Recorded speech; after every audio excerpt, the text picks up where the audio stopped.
Seperti yang kita tahu bahwa Khadijah ini adalah satu di antara 4 perempuan yang paling sempurna.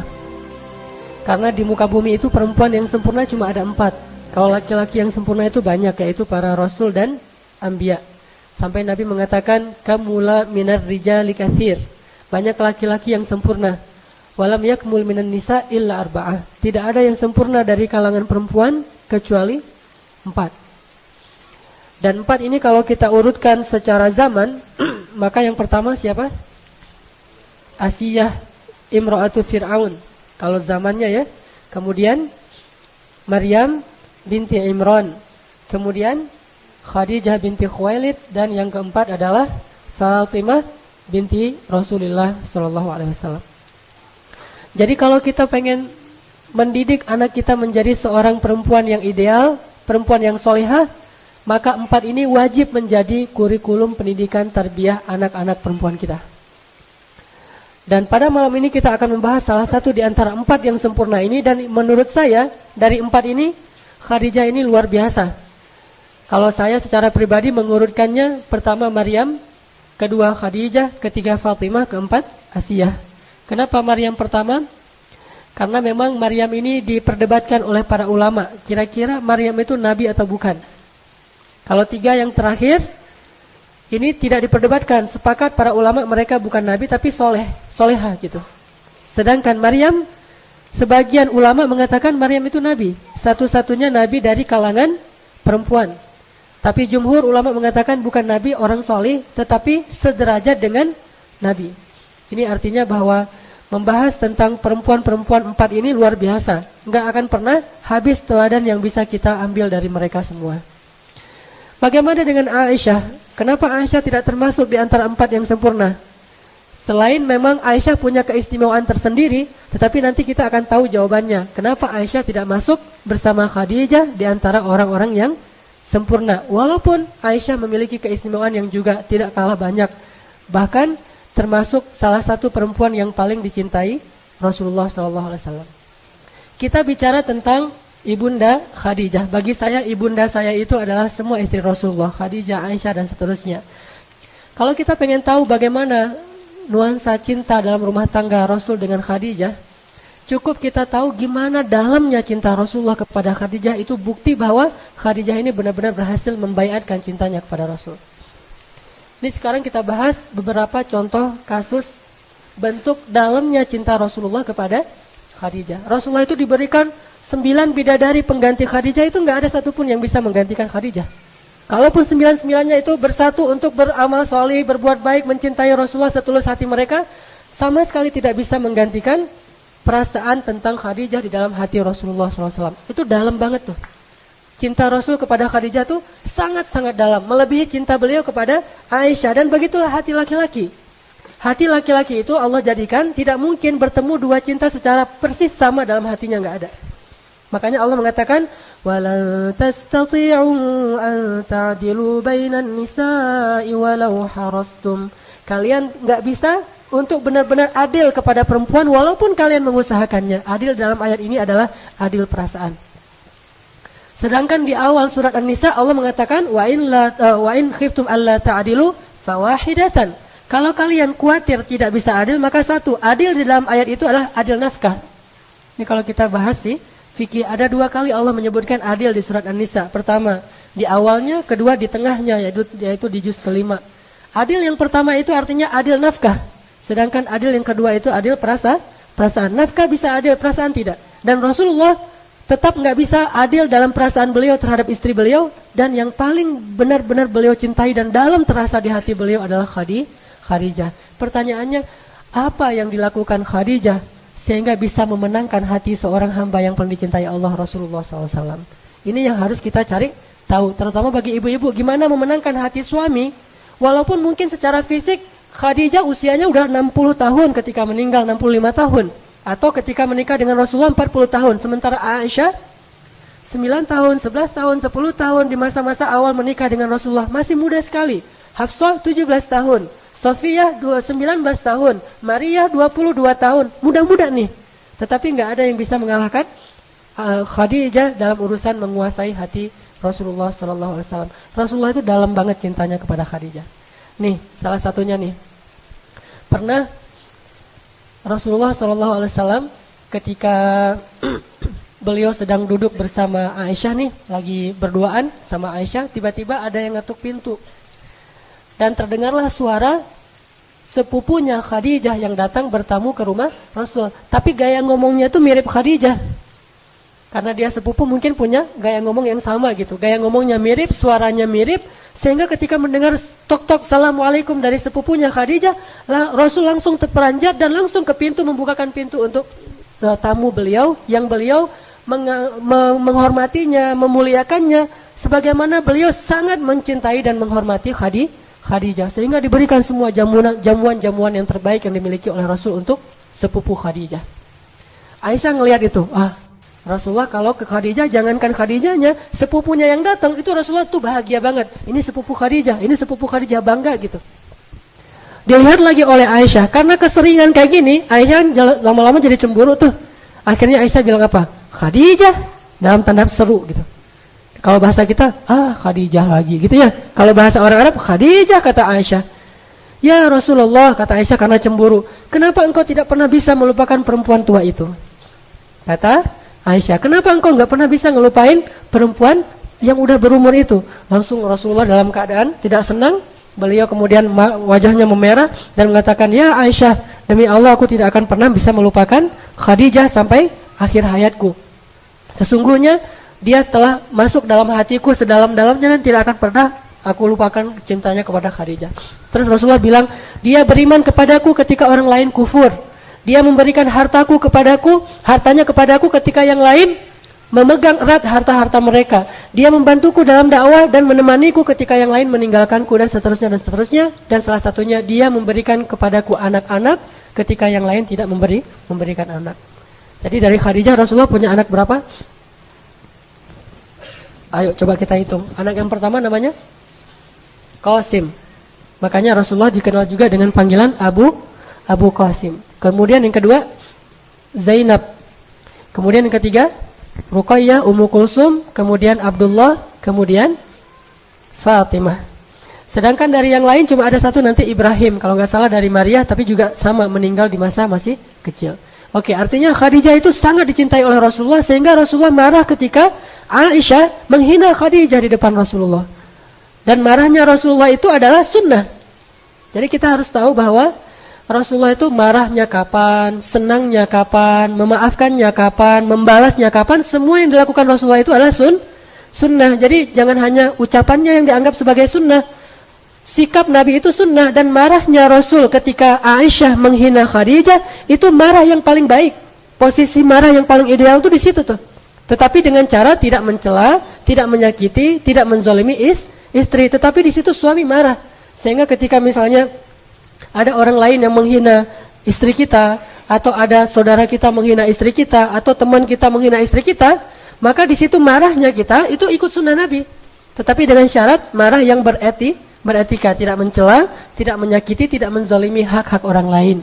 Dan Rasulullah SAW kadang beliau marah, kadang beliau senang, kadang beliau memaafkan, kadang beliau membalas sesuai dengan haknya. Semua ini adalah sunnah Rasulullah SAW. Ini salah satu contoh bagaimana cintanya Rasulullah kepada Khadijah.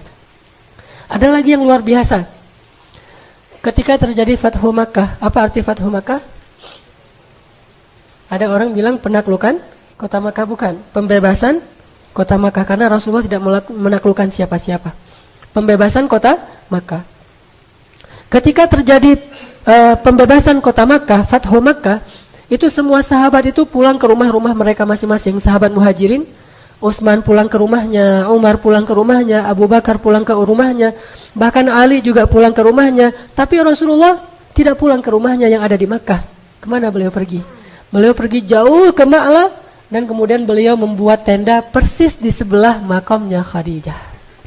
Di sanalah beliau bermalam selama terjadi Fathu Makkah, di sebelah makamnya Khadijah. Buat tenda di situ. Setelah itu malam-malam beliau nggak mau diganggu, mau berduaan aja dengan Khadijah. Beliau duduk di depan makamnya Khadijah, kemudian beliau bicara kepada Khadijah. Baca nanti Sirah Ibnu Hisham, sirah yang paling lengkap tentang Rasulullah SAW. Disebutkan di situ Rasulullah curhat kepada Khadijah sambil menangis di depan makamnya Khadijah. Rasulullah mengatakan, ya Khadijah, sadaqti ya Khadijah, sadaqti. Kamu benar ya Khadijah, kamu benar. Apa yang kamu ucapkan dulu tuh benar banget. Apa yang dibenarkan oleh Rasulullah tentang Khadijah? Dulu ketika awal dakwah Nabi lakukan di Makkah, Rasulullah itu kan dicela, dihina, dimusuhi. Khadijah bilang apa? Ya Rasulullah, demi Allah, jangan khawatir. Sesungguhnya Allah pasti akan memenangkan agama ini. Dan Allah tidak akan mengecewakan engkau. Jadi semangatlah ya Rasulullah. Allah gak akan ngecewain engkau. Dan Allah pasti akan memenangkan agamamu ini. Itu yang dikatakan Khadijah di awal dakwah. Ternyata sekarang Rasulullah berhasil membebaskan kota Makkah. Sehingga Rasulullah datang kepada Khadijah. Kemudian beliau mengatakan kepada Khadijah. Dan Khadijah di dalam kuburnya, entah dia dengar entah tidak, Allah yang lebih tahu. Rasulullah mengatakan, ya Khadijah, sadaqti ya Khadijah, sadaqti. Kamu benar banget wahai Khadijah. Allah telah menunaikan janjinya untuk memenangkan agama ini sebagaimana kata-katamu dulu. Kemudian Nabi menangis di kuburan Khadijah. Sama seperti misalnya saya pulang ke Aceh. Ibu saya meninggal dalam musibah tsunami bersama kakak saya dan dimakamkan di pemakaman massal, pemakaman umum. Dan itu jaraknya dengan bandara itu dekat. Jadi kalau saya pulang, turun bandara itu langsung sekitar 15 menit itu udah ada pemakaman tentang korban tsunami. Saya selalu kalau pulang ke Aceh itu keluar dari bandara langsung mampir ke kuburan ibu saya. Cuma kan saya nggak tahu posisi ibu saya di mana kan gede banget tuh. Berapa hektar gitu. Nah, akhirnya saya duduk di salah satu pojok pemakaman besar itu, kemudian saya ngomong gitu, "Mak, ini abang udah pulang mak," gitu. Pas awal-awal saya datang dari Mesir tuh berkesan banget tuh. Karena saya pengen banget ngajak ibu saya jalan-jalan, naik pesawat. Kan ibu saya belum pernah naik pesawat tuh. Pengen ngajarin gimana rasanya naik pesawat. Malah kalau bisa pengen umrohin ibu dan segala macam. Cuma ya Allah mentakdirkan yang lain. Pas saya pulang saya curhat, "Mak, ini abang pulang. Kak Yus," kakak saya namanya Kak Yus nih, adik pulang segala macam. Ngomong aja di situ. Itu bukan bid'ah. Dan itu nggak ada hubungannya dengan ahli kubur itu dengar atau enggak. Kita kan nggak tahu ya, karena Allah yang lebih tahu. Cuma itu adalah bentuk dari memuaskan rasa rindu seorang kekasih kepada kekasihnya. Dan Rasulullah melakukan itu. Bukannya Khadijah pasti dengar kemudian nanti bisa dialog. Ini lain lagi nih. Kalau ada yang minta fatwa ke ahli kubur, minta nasihat misalnya, mau pemilihan caleg gitu ya, datang ke kuburan, "Mbah, ini muridnya Mbah mau minta nasihat," gitu-gitu ya. Minta wejangan, terus pura-pura dengar. "Oh iya ya Mbah, ya ngerti Mbah," gitu. Apa yang dia ngerti? Ada yang kayak gitu. Ini Allah alam ya, saya nggak ngerti. Saya nggak berani memfatwakan itu bid'ah atau enggak. Saya bukan ahli fikih, tapi yang dimaksud dengan curhatnya Nabi itu bukan kayak gitu. Curhatnya Nabi adalah Rasulullah itu hanya ingin mengekspresikan betapa rindunya beliau kepada Khadijah. Beliau ingin sekali bertemu dengan Khadijah, memeluk Khadijah, mengatakan kepada Khadijah, "Wahai Khadijah, perjuangan kita sekarang sudah menang." Beliau ingin mengatakan itu kepada Khadijah. Beliau ingin memperlihatkan kepada Khadijah bahwa pengorbanan Khadijah itu enggak sia-sia. Beliau ingin tunjukkan kepada Khadijah bahwa Khadijah itu benar dan dia adalah istri sejati yang pernah menolong Rasulullah dari awal berdakwah di Makkah. Itulah Khadijah. Gak ada istri yang bisa lebih hebat daripada Khadijah, sehingga Rasulullah datang ingin curhat kepada Khadijah dan mengatakan, "Ya Khadijah, sadaqti. Kamu benar wahai Khadijah. Apa yang kamu katakan itu benar. Bahwa perjuanganmu itu gak sia-sia. Allah sudah memenangkan perjuangan kita ya Khadijah." Ini bayat cinta. Apa yang sudah dilakukan Khadijah sehingga begitu dalam cinta Rasulullah kepadanya. Bahkan tidak tergantikan oleh 9 orang istrinya, walaupun istri-istri yang cantik dan masih belia. Ini kita bandingkan aja tanpa ada niat menjelek-jelekan Aisyah ya. Karena kalau kita bahas Aisyah juga luar biasa.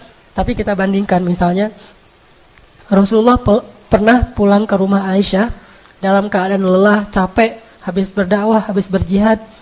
Kemudian Rasulullah sampai di rumah dalam keadaan lelah banget bilang gini, "Ya Aisyah, kepalaku sakit banget," kata Rasulullah kan?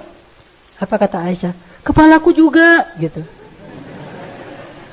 Jadi kita boleh milih nih, mau jadi Aisyah, maka derajat kita derajat Aisyah. Mau jadi Khadijah, nggak kayak gitu.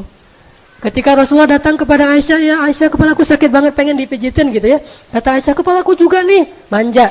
Akhirnya Rasulullah, "Oh ya udah. Akhirnya Rasulullah mijitin Aisyah, nggak jadi sakit kepala demi Aisyah. Itu kan suasana hidup di rumah tangga Rasul dengan Aisyah. Memang Rasulullah nggak mempersoalkan itu, tapi tetap Aisyah nggak akan pernah bisa ngalahin Khadijah kalau kayak gitu. Sedangkan Khadijah ketika Rasulullah datang, "Zammiluni, dathiruni," langsung dipeluk oleh Khadijah, di pintu dibuka pintu oleh Khadijah, terus Nabi bilang, "Zamiluni," langsung dipeluk oleh Khadijah, ditutup pintunya, dibawa masuk ke kamar, ditutup kamarnya biar Rasulullah nggak takut. Karena waktu itu Rasulullah seperti anak yang baru ngelihat hantu, ketakutan banget. Pengalaman pertama melihat Jibril, akhirnya diselimuti oleh Khadijah, dibelai oleh Khadijah, kemudian dipeluk oleh Khadijah sampai Nabi tenang. Jadi Nabi nggak mengatakan zamiluni juga, nggak ada. Itu bukan Khadijah. Atau zamiluni, pergi sendirilah di kamar banyak selimutin sendiri. Nggak ada itu Khadijah. Jadi zamiluni dizamilu beneran. Dan 2 kali kan, muzammil, mudaththir, zamiluni, dathiruni. Ini menjadi simbol, walaupun kita nggak ngelihat persis adegannya kayak gimana, tetapi di sini ada pesan dari Allah. Ayat itu kan turunnya di dalam pelukan Khadijah. Ayat yang turun di dalam pelukan Khadijah. Ketika Rasulullah datang dalam keadaan ketakutan, Rasulullah bilang, dathiruni, dipeluk oleh Khadijah, dibawa ke kamar, kemudian dibelai oleh Khadijah, turun, ya ayyuhal muddaththir. Kemudian pulang lagi ketika berdakwah, dihina, dicela, dimusuhi oleh orang-orang kafir, Nabi sedih banget, kemudian pulang dalam keadaan sedih mengatakan, zammiluni. Kemudian dizammiluni oleh Khadijah, dipeluk dalam pelukan itu, ya ayyuhal muzammil. Artinya apa? Rasulullah itu selalu bisa selesai masalahnya jika pulang ke rumah. Bukan pulang ke rumah nambah masalah ya. Ini namanya Khadijah, wafa. Jadi rumah itu benar-benar hiburan buat suami, oasis buat suami yang gersang di luar, ada masalah apapun. Pulang ke rumah itu menyelesaikan masalah. Bukan keluar rumah itu untuk menyelesaikan masalah. Ini unik ya. Ada banyak orang yang kenapa jarang pulang? Biar selesai masalahnya. Lalu datanglah waktunya setelah 15 tahun menikah dengan Rasulullah yang aman, hidupnya damai, semuanya tercukupi, mereka orang yang mampu, bahkan termasuk orang kaya. Hidupnya itu enak banget, banyak pembantu. Datanglah masa-masa sulit. Jadi kalau orang dari awal sulit mungkin udah lebih siap ya. Ini dari masa-masa yang begitu nyaman, tiba-tiba gara-gara dakwah jadi sulit. Nggak pernah Khadijah tuh ngeluh, ini gara-gara engkau ini terlalu sibuk ngurusin orang lain, akhirnya hidup kita jadi susah. Tuh lihat anak-anak terlantar segala macam. Nggak pernah sama sekali memberatkan suaminya. Benar-benar mendukung habis-habisan 100% all out kepada Rasulullah SAW. Sehingga datanglah wahyu pertama. Apa wahyu pertama kepada Rasulullah? Bukan. Kalau itu ayat pertama. Bedain. Kalau pertanyaannya, sebutkan wahyu pertama yang datang kepada Nabi, itu adalah sunrise. Mimpi melihat sunrise, itulah wahyu pertama. Tapi kalau ditanya ayat pertama yang turun kepada Nabi, jawabannya adalah surat Al-Alaq di awal itu, setengah dari surat Al-Alaq. Jadi beda wahyu dengan ayat. Memang ayat yang pertama surat Al-Alaq, tapi kalau wahyu bukan Al-Alaq yang pertama. Wahyu yang pertama didapatkan oleh Rasulullah itu adalah Rasulullah berkali-kali mimpi melihat falakis subhi. Falakis subuh itu kalau diterjemahin melihat cahaya sunrise. Berkali-kali kayak gitu. Terus Nabi jadi khawatir, loh ini kenapa saya mimpinya aneh gitu. Udah gitu, sejak saat itu Nabi kalau keluar rumah sering dipanggil-panggil. Yang manggil siapa? Batu, pohon. Manggil, ya Muhammad, engkau itu Rasulullah. Nabi cari-cari nggak ada orang. Terus Nabi lari gitu ketakutan. Ada lagi yang manggil, pohon manggil, ya Muhammad, engkau Rasulullah. Lari lagi. Rasulullah merasa aneh nih, kayak orang kerasukan, diganggu sama setan. Akhirnya datang ke Khadijah. Ya Khadijah, apa yang terjadi pada saya nih? Kok akhir-akhir ini saya sering mimpi aneh, kemudian ada yang manggil-manggil tapi nggak ada orangnya. Apa kata Khadijah menenangkan?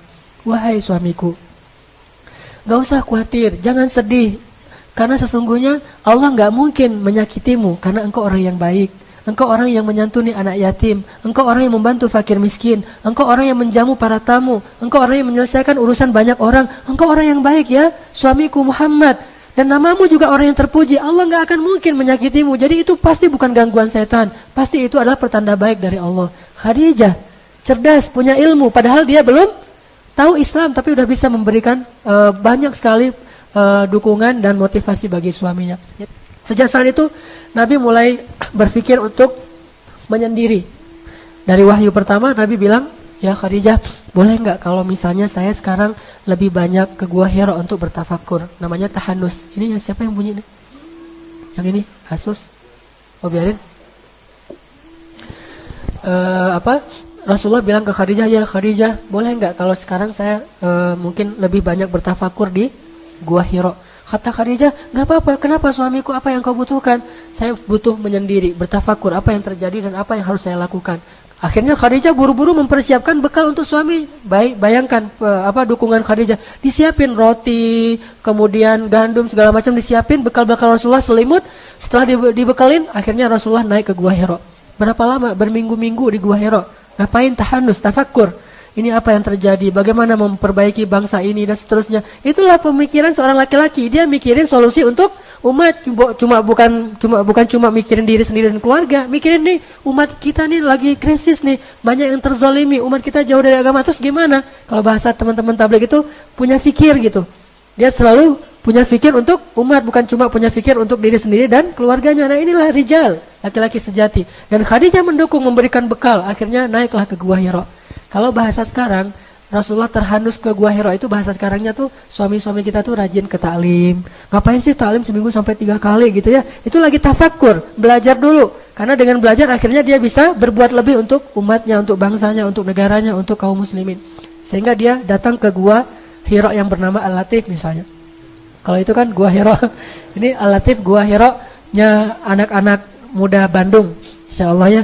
Jadi rajin ke Latif, ya dukungin aja, bahkan bekelin gitu. Kalau dia bilang, boleh nggak kalau misalnya malam ini sekalian qiyamul lail, jadi saya nggak langsung pulang. Oh nggak apa-apa, mau dibekelin apa nih? Mau dimasakin nasi goreng? Nah itu Khadijah banget tuh. Tapi kalau ya udah, kalau berita buruk gitu nggak usah kasih tahu. Jangan kasih support gitu, motivasi, semangat, bekelin. Kasih misalnya beliin sovel yang untuk biar nggak digigit nyamuk. Terus apalagi gitu, selimut, bantal, Hello Kitty gitu, kasih aja semuanya ke suaminya biar suaminya nyaman gitu kan. Ini yang dirasakan oleh dai-dai yang punya istri Khadijah, dan itu luar biasa loh. Dan saya bukan cuma ngomong ya, saya ngerasain gitu. Jadi kalau misalnya mau itikaf di Al-Latif, oh ya, langsung disiapin semuanya, bukannya diminta, dan mungkin kita juga nggak akan enak hati kan ya, disiapin segala, udah biarin siapin sendiri, nggak biarin aja, disiapin air segala macam, dibuatin. Kalau saya senang sebelum qiyam tuh minum rosella dulu, siapin rosella hangat segala macam. Ini Khadijah, dan kita butuh istri yang seperti itu di rumah para mujahid. Kalau nggak akan ada yang bisa berjuang dengan istiqomah di jalan Allah Subhanahu Wa Taala. Tetap butuh wanita yang besar. Akhirnya Nabi naik ke Gua Hira. Berminggu-minggu habis bekalnya datang lagi, cuma semalam doang di rumah, besok berangkat lagi ke Gua Hira. Gak pernah Khadijah bilang ngapain sih lama-lama di sana, udah aja di rumah. Tafakur kan bisa di kamar juga, bisa sambil di atas sajadah segala macam, gak ada tuh. Support aja. Suaminya datang, Khadijah bekalku habis, disiapin lagi sama Khadijah, naik lagi tuh. Berminggu-minggu datang lagi, sampai setelah beberapa bulan, di bulan Ramadan baru turun ayat pertama, Iqra bismi rabbikal ladzi khalaq. Sejak saat itu Nabi ketakutan, turun dari Gua Hira, tiba-tiba Jibril lagi itu ya, pas Nabi keluar dari Gua Hira, diinin sama Jibril, dipanggil sama Jibril, terus Jibril itu mau menampakkan wujud aslinya di langit dunia itu, semua langit itu penuh dengan wajah Jibril. Bayangin aja malaikat segede itu ngelongok gitu kan ya, bumi cuma sekelereng kan bagi dia kan, bagi malaikat, terus ngelihat gini tuh gimana tuh, semua seantero cakrawala dilihat itu wajah Jibril, terus manggil lagi tuh, ya Muhammad kan, wah suaranya tuh langsung Nabi ngelihat kemanapun, ngelihat ada wajah Jibril. Terus kata Jibril, jangan lari ya Muhammad, jangan lari, aku Jibril, kamu Rasulullah, lagi kenalan. Cuma cara kenalannya gitu amat ya. Jadi, Jibril lagi kenalan, aku ini Jibril ya Muhammad, kamu itu Rasulullah lari. Bahkan bayangin aja, Gua Hira itu kan curam banget tuh. Turun nggak usah lari, jalan aja susah. Gimana turunnya lari, coba gimana ngebayangin tuh. Saya nggak bisa kebayang pas saya umroh ngelihat Gua Hira kayak gini curamnya, terus Nabi turun lari karena disamperin Jibril pengen kenalan. Itu kayak gimana tuh turunnya, luar biasa, nggak ada rem kan, turun sampai ngos-ngosan di rumah, ketok pintu langsung tadi dipeluk sama Khadijah. Khadijah nenangin. Setelah Rasulullah bangun istirahat, Khadijah tanya, ya suamiku ada apa? Kata Rasulullah, ada kejadian aneh, tiba-tiba datang sosok makhluk yang luar biasa besarnya, wajahnya memenuhi langit segala macam. Aku nggak tahu ini kenapa dengan aku akhir-akhir ini gitu. Dan dia berpesan Iqra bismi rabbikal ladzi khalaq. Akhirnya Khadijah bilang, yuk kita ketemu dengan sepupuku Waraqah, ulama Nasrani yang ada di Makkah. Yuk kita ketemu dengan dia banyak ilmu. Dianterin sama Khadijah ke Waraqah. Terus ketemu dengan Waraqah, ngomong dengan Waraqah, ya Waraqah apa yang terjadi pada suamiku? Akhirnya Waraqah bilang, itu namus. Namus itu bahasa Ibrani untuk Jibril. Itu namus yang pernah mendatangi Musa dan Isa. Kalau dia datang lagi, jangan lari wahai Muhammad. Sesungguhnya dia adalah pembawa wahyu. Berarti engkau adalah nabi yang terakhir yang kami tunggu-tunggu. Aduhai seandainya hidupku masih lama, aku pasti akan menolongmu ketika orang-orang memusuhimu nanti, kata Waraqah. Selang beberapa lama kemudian, kurang dari 1 tahun, entah beberapa hari, Waraqah meninggal dunia. Khadijah makin yakin kan kalau suaminya adalah utusan Allah, bahagia banget Khadijah, mendukung banget. Tapi dia tahu resiko kayak yang disampaikan Khadijah oleh Waraqah. Apa kata Waraqah diam-diam kepada Khadijah? Ya Khadijah, suamimu itu akan mendapatkan banyak sekali masalah, maka beradalah terus di sisinya. Kata Khadijah, saya menjadi fida itu tebusan gitu. Kalau ada apa-apa, saya duluan yang akan ngadapin. Ya Waraqah, saya akan membantu suami saya hidup dan mati. Ini baiat cintanya Khadijah. Tahu resiko jadi seorang nabi. Pulang nih ke rumah. Pulang ke rumah, Rasulullah masih nggak enak nih kalau didatangin Jibril, merasa nih Jibril beneran atau setan nih, kan belum kenal ya. Gimana nih cara biar makin yakin? Khadijah tuh pintar gitu. Kata Khadijah, ya Rasulullah, sekarang manggilnya Rasulullah, ya Rasulullah. Kalau engkau ingin membuktikan itu malaikat atau jin, caranya gampang. Nanti kalau dia datang, kasih tahu saya ya. Nah ini istri luar biasa, pintar, cerdas banget nih, bijaksana. Kata Rasulullah, oh ya, nanti kalau dia datang aku kasih tahu kamu. Datanglah Jibril. Pas datang Jibril, Assalamualaikum, Waalaikumsalam. Enggak langsung disuruh masuk. Langsung Rasulullah nyamperin Khadijah di belakang. Khadijah, Jibril datang. Kayak gitu tuh suasananya. Khadijah, Jibril datang. Kata Khadijah, yaudah, ayo kita sambut. Khadijah duduk, Jibril masih di pintu. Apa kata Khadijah? Ya Rasulullah, duduklah di atas paha kiriku. Bayangin gimana Khadijah habis-habisan buat Rasul. Kalau Aisyah biasanya duduk di atas paha Rasul. Kalau Khadijah, Rasul yang duduk di atas paha Khadijah tuh beda banget tuh. Jadi bahasa ininya bisa ngemong banget kepada Rasulullah. Kebetulan juga usia Rasulullah kan 15 tahun lebih muda ya. Tapi memang sifatnya ngemong banget, benar-benar ngebantuin Rasul. Dan saya nggak bisa ngebayangin. Saya coba imajinasi ya. Gimana tuh duduk di atas paha istri. Saya juga belum pernah. Kalau tidur di atas paha istri sering ya dibelai gitu kan. Maaf ya jomblo ya.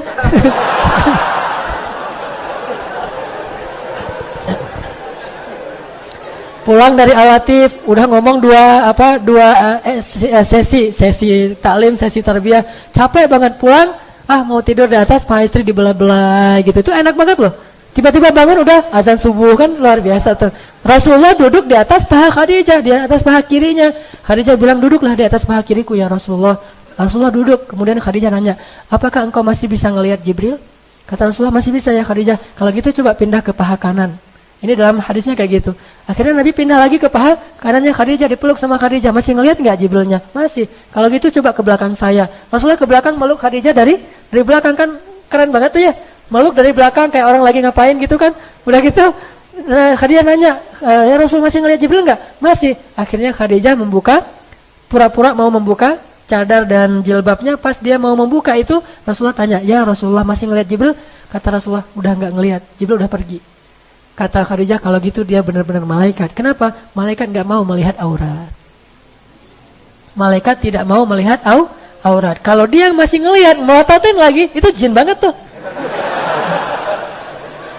Kan cerdas banget ya Khadijah ya. Cara nguji mana malaikat, mana jin. Jadi yang senang ngelihat melototin yang gitu-gituan, itu jin. Kalau malaikat nggak senang yang gitu-gituan. Jadi kalau kita pengen nih, yang cewek-cewek nih pengen doanya mustajabah, diaminkan oleh malaikat, kemana dia pergi dinaungin malaikat, berarti muhajjabah, tutuplah auratnya, karena malaikat gak mau dekat dengan orang yang membuka aurat. Kenapa? Malaikat itu sangat terjaga. Pandangan matanya malaikat itu terjaga. Emang malaikat ada hawa nafsu? Ini bukan soal nafsu ya, tapi soal kesucian, kehormatan, dan malaikat itu menghargai perempuan. Sehingga malaikat gak mau melihat perempuan yang sedang membuka aurat. Jadi kalau malaikat Jibril datang ke rumah Khadijah, itu pasti minta izin dulu. Takutnya Khadijah belum pakai jilbab. Makanya Khadijah nguji nih. Pas mau dibuka, belum dibuka juga, Jibril udah pergi tuh.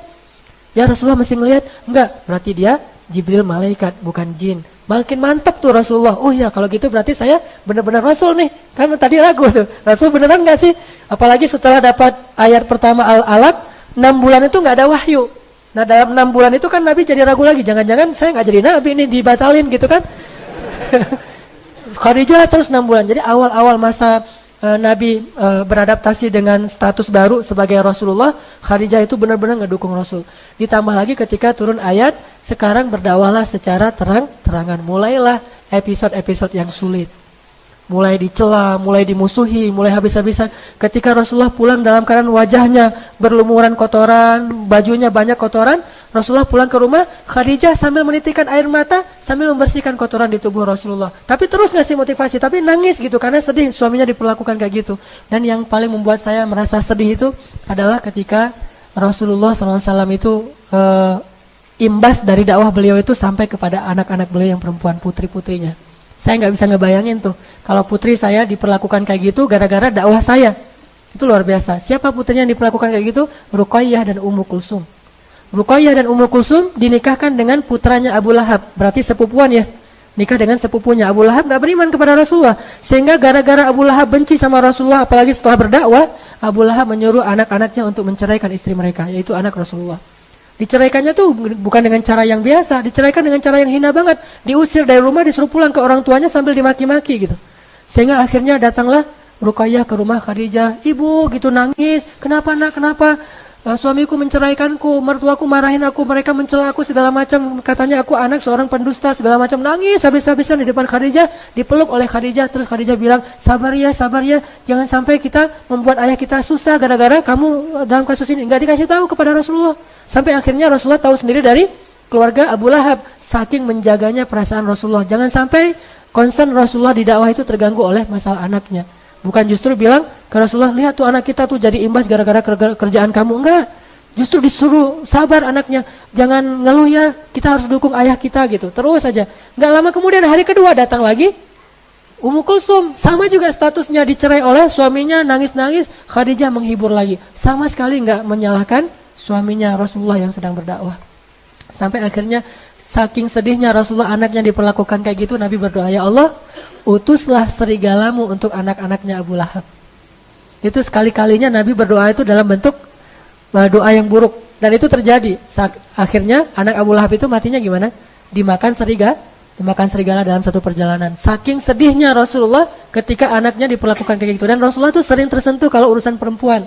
Kalau ada perempuan yang dizalimi, Rasulullah itu marah banget. Termasuk kenapa Rasulullah membunuh satu Bani Quraidah orang Yahudi, karena melecehkan seorang perempuan. Roknya diikat dengan tali, kemudian pas dia jalan kesikap auratnya sehingga dia malu.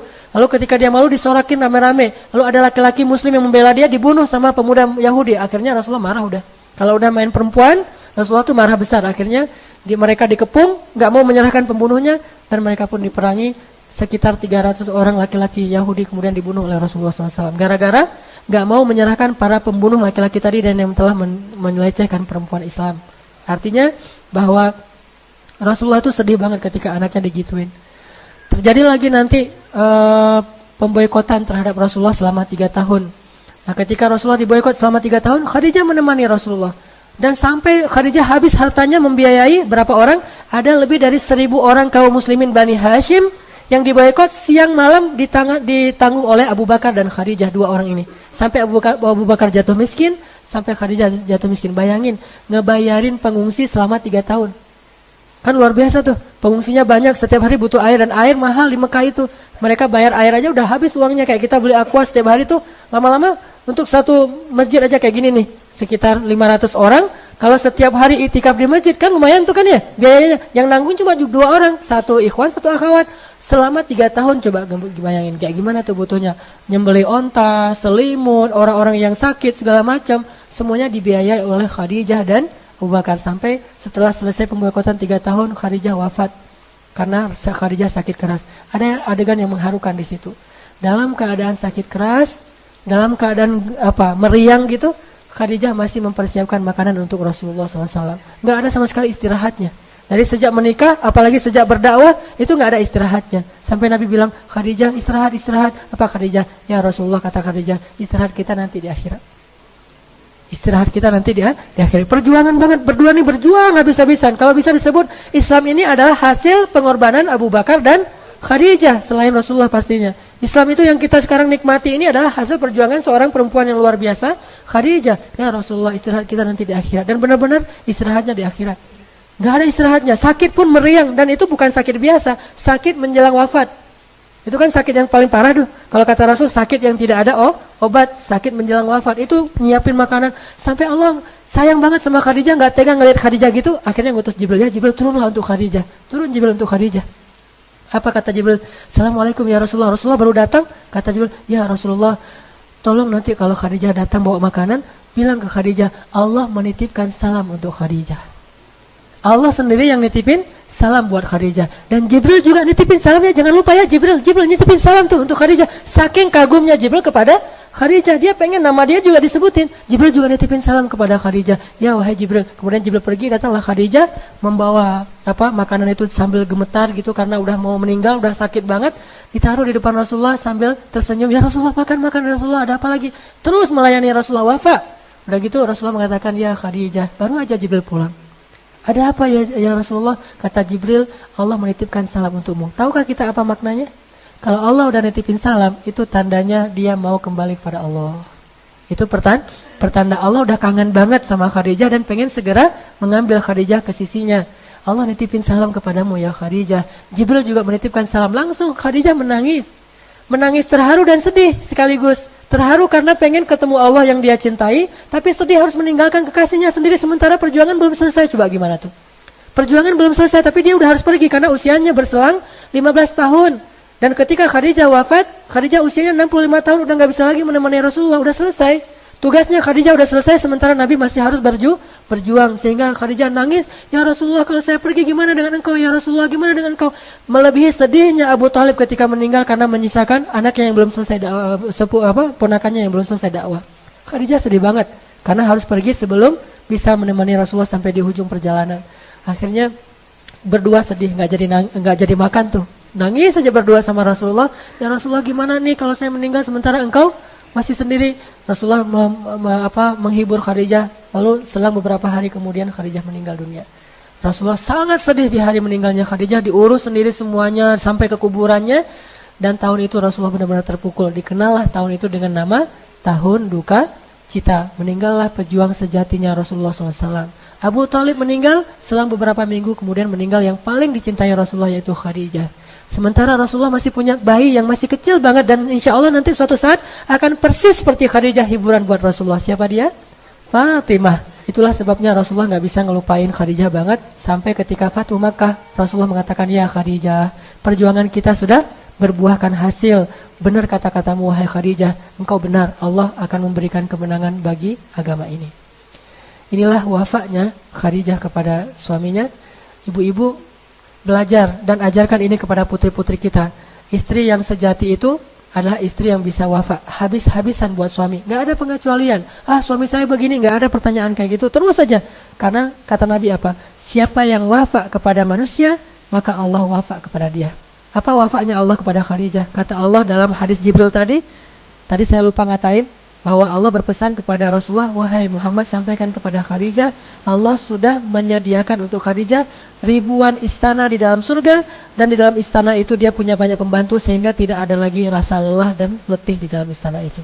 Khadijah selama ini udah letih selama 10 tahun menemani Rasulullah, sekarang sudah tidak ada lagi letih. Seperti kata Khadijah, ya Rasulullah, istirahat kita nanti di akhirat.